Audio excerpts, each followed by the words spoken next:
इस वीडियो में हम लोग पढ़ेंगे न्यूटन रैप्सन मेथड। जैसा कि बाकी मेथड था बाइसेक्शन मेथड, रेगुलर पॉलिसी, तो सेम उसी तरीके से हम लोग किसी भी नॉन लीनियर इक्वेशन को सॉल्व करने के लिए न्यूटन रैप्सन मेथड का इस्तेमाल करेंगे। बाकी में इसमें क्या है, जैसे बाइसेक्शन मेथड से थोड़ा सा फास्ट था, कन्वर्जेंस रूट का फास्ट था रेगुलर पॉलिसी, और उससे भी फास्ट है न्यूटन रैप्सन मेथड से।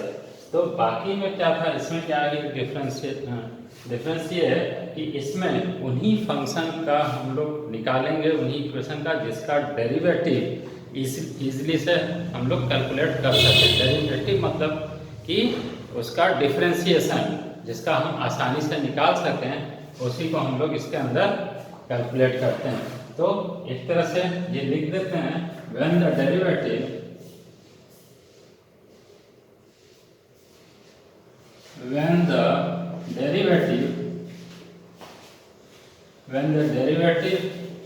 of the function या equation f of x equal to 0, when the derivative of the equation f of x equal to 0 can be easily found, then the root of the equation f of x equal to 0, then the root of the equation f of x equal to 0 can be computed rapidly by Newton-Raphson method. तो इसका main concept यही है कि जब हम लोग का derivative means differentiation किसी इक्वेशन या फंक्शन का हम लोग आसानी से कैलकुलेट कर सकें, पा सकें, तब उस इक्वेशन को हम लोग तेजी से उसके रूट को कैलकुलेट कर सकते हैं by using Newton Raphson method. तो ये मेन कॉन्सेप्ट है। अब हम लोग को अगर फंक्शन डिराइव करना है, न्यूटन रैप्सन को डिराइव करते हैं, तो इसके डेरिवेटिव में मान लेते हैं कि कोई इक्वेशन दिया हुआ, let f of x equal to 0, या इसको लिख दें इस तरह से, let the equation be f of x equal to 0। इसे इक्वेशन नंबर 1 दे सकते हैं। अब अगर ये फंक्शन दिया है f of x equal to 0 मान लेते हैं, और इसको हम लोग ये माने कि इसको जब सॉल्व करेंगे तो कोई रूट निकलेगा, और जिसमें जैसे ये सॉल्व करेंगे तो यहाँ पर एक अप्रॉक्सीमेट वैल्यू होगा, और ये हम लोग मान लीजिए कि यहाँ पर x रूट है। तो इसको पाने के लिए एक हम लोग निकाल लें h क्या है कि इस अप्रॉक्सीमेट वैल्यू या इनिशियल वैल्यू में h को जोड़ देंगे तो ये हम रूट पा जाएंगे, और h को करते हैं करेक्शन टू दी रूट, और ये x0 अप्रॉक्सीमेट वैल्यू। तो late x0 be the approximate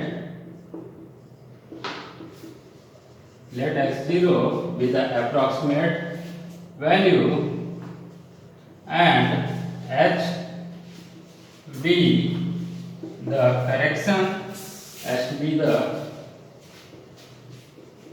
correction to the root,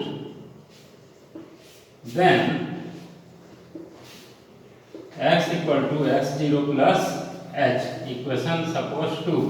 अब देखिए यहाँ पर क्या है कि अगर f of x equal to 0 equation दिया हुआ है, अब अगर हम इसको सॉल्व करें तो x जो रूट होगा और x equal to x0 plus h, तो ये भी कांस्टेंट वैल्यू है, ये भी किसी फंक्शन से हम लोग निकाल लेंगे। पॉजिटिव और नेगेटिव के बीच में h क्या है, करेक्शन टू द रूट। यहाँ से हम अगर इसको करेक्शन दे दें, ये h बहुत छोटी संख्या है और यहाँ पर हम ऐड कर देंगे तो आंसर रूट पा लेंगे। अब अगर ये रूट हम लोग पा लिए, अगर ये रूट इसी इक्वेशन फंक्शन का ये है, तो अगर हम x की जगह पर इसको रख दें, ये इक्वेशन को सेटिस्फाई करेगा।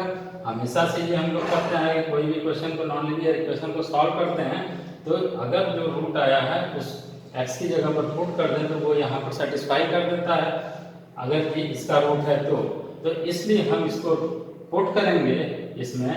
तो देखते हैं, पुटिंग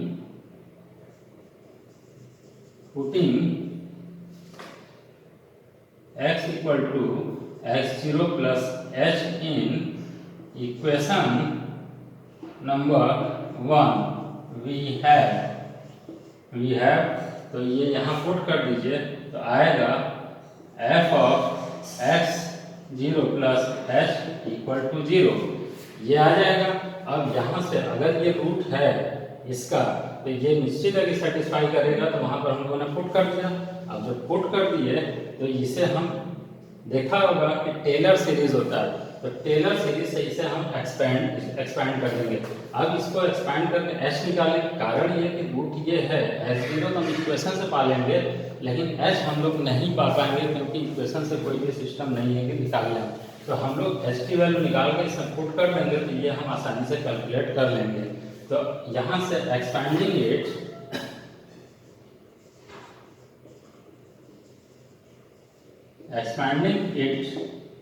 बाय टेलर सीरीज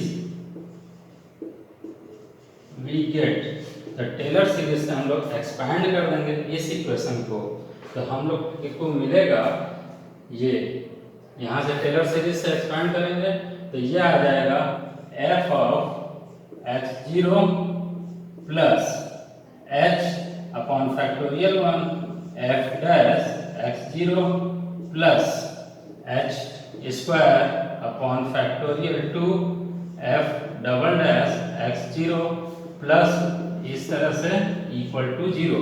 तो जब हम इसे एक्सपैंड कर दिए टेलर सीरीज से, तो ये हम लोग को मिला, ये होता है फॉर्मूला ऐसा।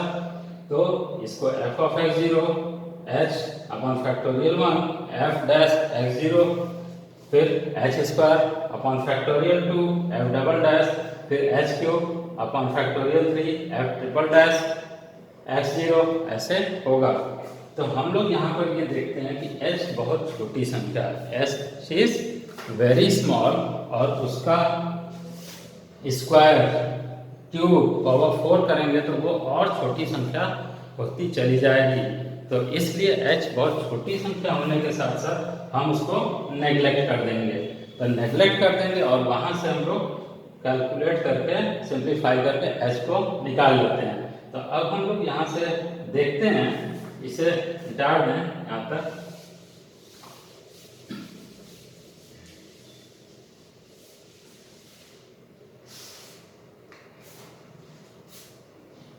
देखिए लिखते हैं, since h is very small,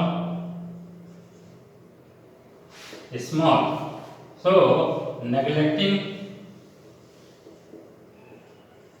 second and higher degree term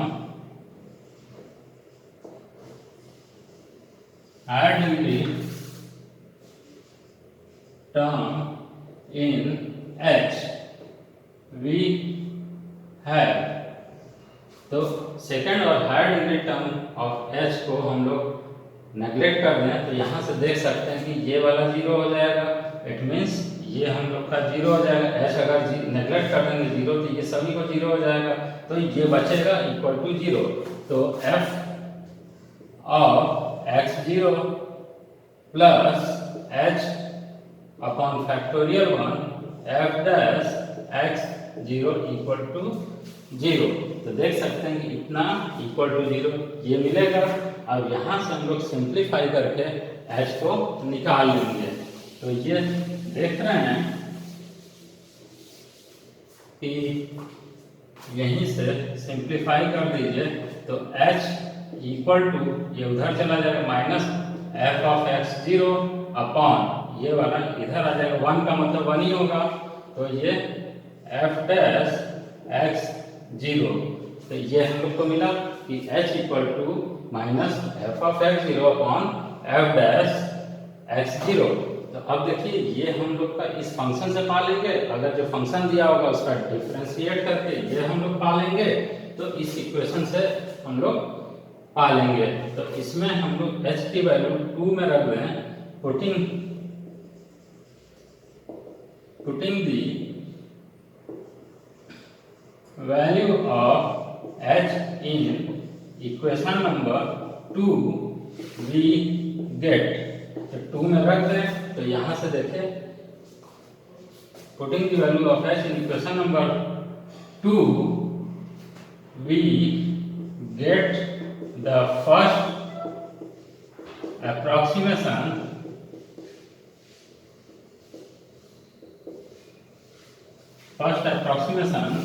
of x, तो x का फर्स्ट अप्रोक्सीमेशन, जैसे यहाँ पर हम लोग का x जीरो है, तो यहाँ से मान लीजिए कि जब हम पाएंगे ये x जोड़ देंगे तो x1 मान लीजिए, फिर अगर यहाँ पर x2 तो ये h जोड़ देंगे, इस तरह से हम लोग पा लेंगे जब तक जो दिया हुआ कंडीशन हम लोग पा नहीं लेंगे। तो यहाँ से हम लोग x का फर्स्ट अप्रोक्सीमेशन मतलब कि यहाँ पर अगर x है equal to x zero, h की जगह पर जो h है h की जगह पर ये रख दें minus f of x zero upon f dash x zero. तो ये देखिए पा लिए, तो x जीरो है तो हम x का फर्स्ट अप्रोक्सीमेशन है तो हम लिख दें x1, तो इस तरह से हम लोग यहाँ पे पा लेते हैं इसमें। तो ये है न्यूटन रैप्सन का फर्स्ट अप्रोक्सीमेशन। सिमिलरली अगर हमें x1 ये x1 निकाला, x2 निकालना तो x1 प्लस h कर देंगे, फिर x3 मिलना है तो x2 प्लस h, तो इसी तरह से हम लोग पा लेंगे। Similarly x2 equal to x1 हो जाएगा minus f of x1 upon f dash x1, और x3 equal to x2 minus, अब यहीं पर हम लोग f of x2 upon f dash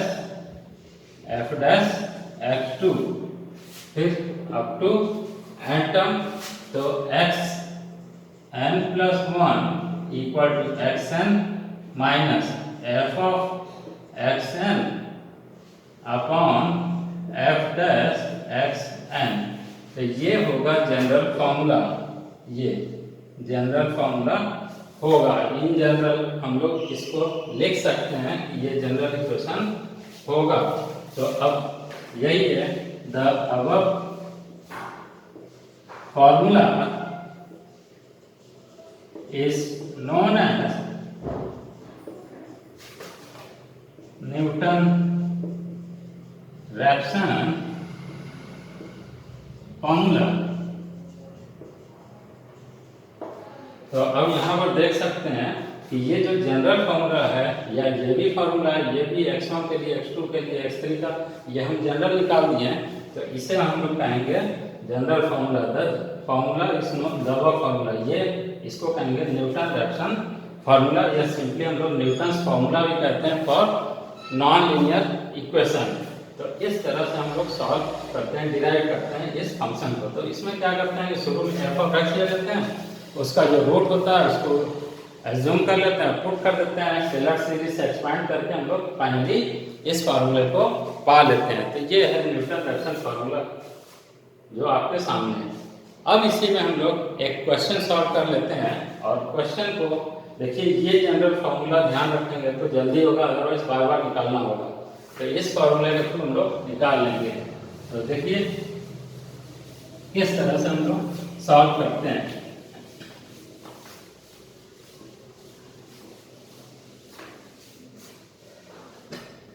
तो क्वेश्चन लिखते हैं, example.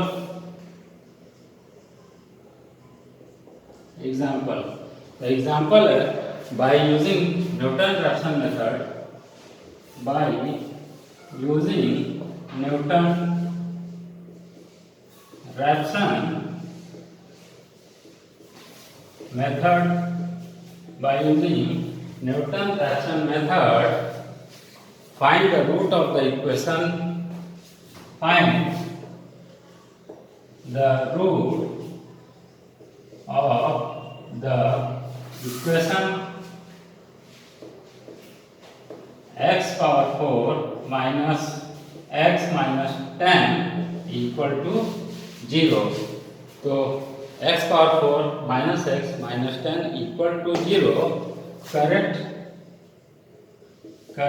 to 3 places of decimal,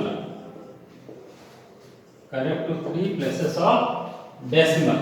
तो इस तरह से हम लोग को इस क्वेश्चन को सॉल्व करते हैं। तो क्वेश्चन में कभी कभी दिया होगा कि x के किस वैल्यू में, तो अब देखिए बाकी जो क्वेश्चन हम लोग सॉल्व किए और इसमें ये डिफरेंस है कि जैसे किसी क्वेश्चन को सॉल्व करते हैं तो वहाँ पर 2 वैल्यू आती थी, लेकिन 2 रूट आता था, उसके बीच में वैल्यू लाई करता था। यहाँ पर क्या है कि एक ही रूट होगा, उसके बीच में किसी भी वैल्यू को ले सकते हैं। तो अब देख सकते हैं इसमें, मान लीजिए सॉल्यूशन, फंक्शन क्या दिया है, f of x equal to x to the power 4 minus x minus 10, ये रूट, ये फंक्शन दे दिया है। अब इसमें हम लोग को ये नहीं पता है कि किसके बीच में लाई कर रहा है, तो किसके बीच में लाई कर रहा है, तो यहाँ से देख सकते हैं कि हम लोग रूट निकाल लें कि किसके किसके बीच में लाई करेगा। तो यहाँ पर अगर 0 रख दें, 0 रख दें तो ये कितना आ जाएगा, 0 0 माइनस 10, निगेटिव होगा, निगेटिव होगा। फिर 1 अगर पुट कर दें तो 1 होगा, ये 1 हट जाएगा, minus plus minus 10, again negative. फिर अगर 2 रख दें, f of 2 रख दें तो ये क्या हो जाएगा, 16, 2 पावर 4 मीन 16, माइनस 2 माइनस 10, तो 4 आ जाएगा, इसका मतलब पॉजिटिव। तो रूट किसके किसके बीच में लाई करेगा, रूट किसके किसके बीच में लाई करेगा, तो 1 और 2 के बीच में। जो हम लोग का रूट लाई करेगा 1 और 2 के बीच में। तो अब यहाँ से हम लोग का पता चल गया, दिया नहीं है तब भी तो हम निकाल सकते हैं कि y के पॉजिटिव और y के निगेटिव के बीच में हमेशा रूट लाई करेगा। तो जो कि हम लोग का दिया है 1 और 2 के बीच में रूट लाई करेगा। तो अब यहाँ से हम लोग को जब x0 की जरूरत होगा तो या तो 1 भी ले सकते हैं, 2 भी ले सकते हैं, इसके बीच में 1.5 भी ले सकते हैं, इसके बीच में 1.1, 1.3, 1.8 कुछ भी ले सकते हैं। इसके बीच में एज्यूम करना है, क्योंकि एज्यूम करना है कुछ भी एज्यूम कर सकते हो, लेकिन यही ध्यान रखना होगा 1 और 2 के बीच में। इससे इधर और इसके इधर हम वैल्यू नहीं लेंगे, तो इसके बीच में लेंगे। तो सबसे पहले उस फॉर्मूले के हिसाब से, तो फॉर्मूला में क्या था, xn + 1 equal to xn minus f of xn upon f dash xn, ये है। तो हमको इस फंक्शन का डेरिवेटिव निकालना है, डिफरेंशिएशन। तो f डैश x बराबर क्या हो जाएगा, 4x³ और इसका 1 हो जाएगा, ये 0 होगा। तो उसका डिफरेंशिएशन हम लोग देख सकते हैं कि f of x f dash x ये हो गया। अब जो फॉर्मूला है तो उस फॉर्मूले से हम लोग चाहें तो एक एक निकालें वैल्यू रख के, लेकिन हम लोग क्या करेंगे कि एक जनरल फार्मूला निकाल लेंगे और उस जनरल फार्मूला के हिसाब से हम लोग क्वेश्चन को सॉल्व कर लेंगे। तो अब देखिए यहाँ पर हम लोग न्यूटन फार्मूला, न्यूटन रैप्सन का जो फार्मूला है x n + 1 equal to xn minus f of xn upon f dash xn, ये है। अब अगर हम लोग x की जगह पर xn चाहे तो अलग से लिखें यहाँ पे, या इसी में लिख दें, चाहे तो यहाँ पर लिख सकते हैं ना, f of xn बराबर x की जगह xn पुट कर दो, xn power 4 minus xn minus 10 और इसमें f dash xn 4xn³ minus 1, इस तरह से भी लिख सकते हैं। अब वही चीज यहाँ पर पुट कर दें, x की जगह पर सिर्फ xn, तो ये हो जाएगा xn माइनस यहाँ पे f ऑफ xn मतलब ये वाला xn power 4 minus xn minus 10 upon f dash xn 4xn³ minus 1। अब इसे सिंप्लीफाई कर लीजिए, तो जब सिंप्लीफाई करेंगे तो देखेंगे कि इस पूरे को इसमें मल्टीप्लाई कर देंगे तो 4x³ है, xn³ तो xn 4 पावर 4 हो जाएगा, और ये माइनस है तो xn, अब ये माइनस है तो ये प्लस माइनस हो जाएगा, यहाँ पे xn power 4 minus minus plus xn minus minus plus 10 upon 4xn³ minus 1। तो इस तरह से यहाँ पे हो गया। अब देखिए ये xn और ये xn कट गया माइनस प्लस, अब यहाँ से 4xn पावर 4 माइनस 1xn4, तो ये कितना हो जाएगा 3xn पावर 4 प्लस 10 अपॉन ये 4xn³ माइनस 1, ये किसका है xn plus 1, xn plus 1, xn plus 1 ये है। तो ये जो जनरल फॉर्मूला होगा हम इसे मान लेते हैं इक्वेशन नंबर 1। अब इसी जनरल फॉर्मूला में n की वैल्यू अगर 0 रखें तो ये x1 हो जाएगा, ये x0, ये सब। तो हम लोग यहाँ पर इससे मान लें जो आंसर 1 और 2 के बीच में लाई करेगा, तो लेट x0 बराबर 2 हम लोग ये मान लें, शुरू में ही हम लोग मान लेंगे कि x0 बराबर यहाँ से 2, क्योंकि आंसर 1 और 2 के बीच में है तो 1 भी मान सकते हैं, यहाँ 2 भी ले सकते हैं, और इसके बीच में 1.5 है, 1.2 है, कोई भी वैल्यू इसके अंदर ले सकते हैं। तो हम लोग मान लेते हैं कि 2 ले लें, आंसर इधर कहीं होगा। तो अब देखिए इन्हीं को इसमें हम लोग कैसे सॉल्व करेंगे। देखिए इसमें putting n equal to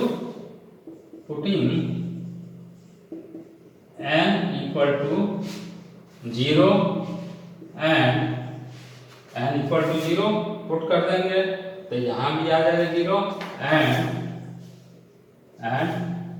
x0 equal to 2 in equation 1 we get. तो अब देखिए n इक्वल टू 0 पुट कर दें तो यहाँ पर 0 और 1, x1 इक्वल टू यहाँ पर 0 हो जाएगा 3x0 power 4 plus 10 upon 4x0 cube minus 1 ये आएगा, और x0 की यहाँ पर वैल्यू रख दीजिए तो 3x0 कितना है 2 power 4 plus 10 upon 4 2 power 3 minus 1। तो जब हम लोग इसे कैलकुलेट करेंगे तो 1 इसका आंसर आएगा 1.871। तो ये देखिए इतना आसानी से हो गया। फिर इसी तरीके से अगर हम n इक्वल टू 0 के बाद 1 पुट करें, putting n equal to 1 in equation number 1 we get तो n इक्वल टू 1 पुट करेंगे तो ये कितना होगा x2 इक्वल टू यहाँ पर n 1 रखेंगे तो 3x1 power 4 plus 10 upon 4 x1 cube minus 1, और x1 की वैल्यू अभी हम लोग ऊपर निकाले पुट कर दें तो ये 1.871 का पावर 4 प्लस 10 अपॉन 4 1.871 का क्यूब माइनस 1, तो ये जो आंसर आएगा आ जाएगा 1.856। तो 3 प्लेसेस तक डेसिमल निकालना है। तो देखिए 1.8 तो कॉमन है, बाकी नहीं है। फिर हम लोग आगे कंटिन्यू करेंगे। तो अब इसमें देखिए putting n equal to 2 in equation 1 we get, तो n इक्वल टू 2 पुट कर दें, यहाँ 1 की अब 2 पुट कर दें तो ये 3 हो जाएगा। तो अब यहाँ x3 इक्वल टू क्या हो जाएगा 3x2 power 4 plus 10 upon 4x2 cube minus 1। तो अब देखिए x2 की वैल्यू यहाँ निकालें हम लोग, ये रख दें। तो 3x2 कितना है 1.856 का पावर 4 प्लस 10 अपॉन ये 4 1.856 का क्यूब माइनस 1, तो ये आंसर आ जाएगा इतना 1.856। तो देख सकते हैं कि x2 का वैल्यू और x3 का वैल्यू सेम आ गया। x2 का वैल्यू और x3 का वैल्यू सेम आ गया। तो अब कह सकते हैं since x2 equal to x3, यहाँ से देखिए ये वैल्यू और ये वैल्यू सेम आ गया। तो इसलिए x की वैल्यू, x का आंसर हम लोग लिख सकते हैं since x2 equal to x3, इसलिए x equal to 1.856 is the root. ये हम लोग का आंसर होगा कि x की वैल्यू x2 x3 बराबर है, इसलिए देखिए 3 डिजिट तक इसमें थे, इसमें आ गया आंसर जो कि यहाँ दिया है, तो आंसर आ जाएगा। लेकिन करते वक्त एक डिजिट बढ़ा के हम लोग करेंगे, 3 डिजिट है तो 4 डिजिट करके हम लोग मान के चलेंगे। तो इस तरह से हम लोग किसी इक्वेशन को सॉल्व कर सकते हैं। तो इसमें हम लोग कुछ और क्वेश्चन सॉल्व करेंगे, रूट वगैरह निकालते हैं, तो रूट को हम लोग अभी फर्दर आगे देखेंगे। तो ये न्यूटन रिएक्शन के बारे में। Thank you.